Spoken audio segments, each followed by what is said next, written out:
Padre nuestro que estás en los cielos.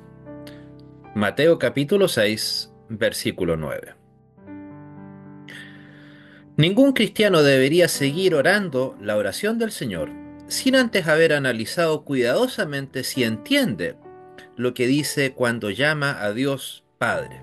Es decir, que Dios efectivamente es su piadoso y benigno Padre y Él su amado Hijo.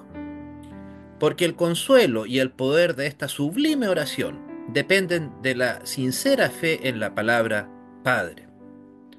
¿Puedes llamar a Dios Padre de todo corazón sin estar mintiéndote a ti mismo? ¿Crees en tu corazón que eres un amado hijo de Dios? ¿Te das cuenta de lo que eso significa? Si es así, también podrás orar el resto de esta preciosa oración con toda confianza. Pero aquí encontramos nuevamente toda clase de flaquezas, aún en las almas de los creyentes. Las personas que todavía no conocieron la libertad de servir a Dios por la fe en Jesús, le sirven por medio del sentido de la obligación. Otros se consideran hijos, pero no en el maravilloso y verdadero sentido de la palabra, como lo empleó Cristo, sino solamente en el sentido de que ya no se identifican con el mundo impío, o se consideran demasiado buenos para ser parte del mundo, o si no simplemente en la religión vacía, sin espíritu, pues buscan y aman a Dios, pero simplemente, como muchos dicen, a su manera. En ese sentido superficial de la palabra, muchos pueden pensar que son hijos de Dios, pero en realidad, tristemente, no lo son. Pues, ser una persona religiosa no equivale necesariamente a tener la verdadera fe. La fe y la confianza, y sabe que gracias a Cristo, Dios es nuestro verdadero Padre y vosotros sus verdaderos hijos, como bien lo explica Lutero en su catecismo. Aprendemos así qué significa realmente la palabra Padre y de lo que Cristo dice refiriéndose a nuestra relación con Él.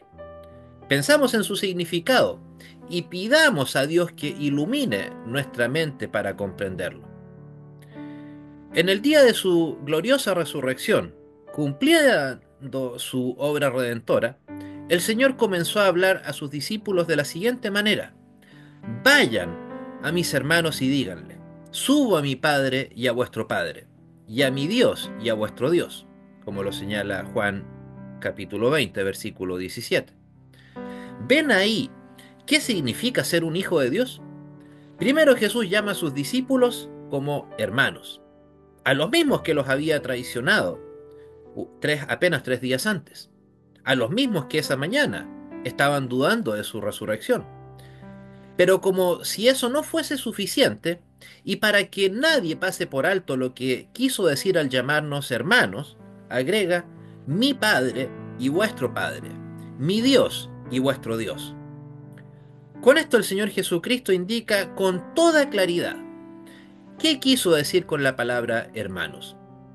Así la expresión hijos de Dios adquiere tanta excelencia que aún los ángeles del cielo pueden llenarse de admiración al oírla. Hijos de Dios. Esa fue la gloria en la que pensó Dios al principio cuando creó al ser humano. Y cualquiera puede darse cuenta de que Dios lo ha creado todo en la tierra para el beneficio, si acaso no la bendición, del ser humano. El ser humano es entonces un hijo de Dios.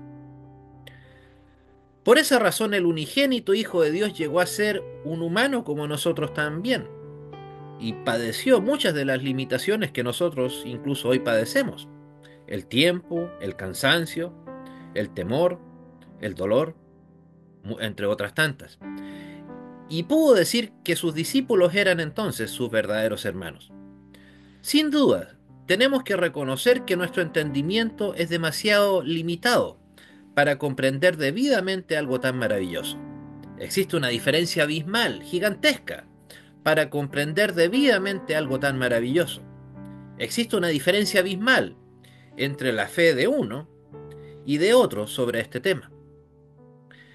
Está el que nunca llega a admirar lo suficiente la altura y profundidad, la anchura y la longitud de esta sublime condición. El que conociéndola y creyendo en ella parece no poder apreciarla nunca lo suficiente, a pesar de ser un hijo de Dios, y es la mayor alegría de su vida. Mientras que otro dice creer lo mismo, pero ni se maravilla ni alegra. Y es porque todavía no entiende qué realmente significa ser un hijo de Dios. La diferencia se debe a lo que las palabras Padre nuestro le dicen a uno, versus lo que entiende otro. Algunos fueron bendecidos con la gloriosa adopción como hijos de Dios durante cierto tiempo, pero luego, al enfrentar distintas dificultades, cayeron en la angustia y viendo su falta de mérito propio, perdieron su fe como hijos de Dios. Aunque a veces todavía rezan la oración del Señor, repiten el credo apostólico u otras oraciones y versos cristianos, lo hacen con liviandad, sin pensar seriamente en lo que dicen cuando pronuncian las palabras Padre nuestro.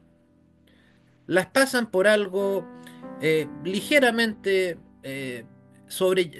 fácil de llevar, como si no tuviera un valor realmente intrínseco, como que estuviéramos dirigiéndonos a un padre carnal o incluso a un padre adoptivo o a alguien que le hacemos llamar padre, pero no hablando de Dios, nuestro Padre. Pero precisamente por eso permanecen insensibles y se sienten frustrados, por más que repitan una y otra vez la oración. Otros obviamente tienen sus conciencias aprisionadas por haber caído seriamente en pecado o por haber sucumbido a poderosas tentaciones, embrollándose, complicándose en los lazos de la iniquidad de la cual solamente nos puede librar nuestro Señor Jesucristo con su paz. Entonces los recuerdos emergen de la memoria cuando quieren orar y los acusan con aterradora voz. ¿Cómo te atreves tú a invocar, a llamarle Padre?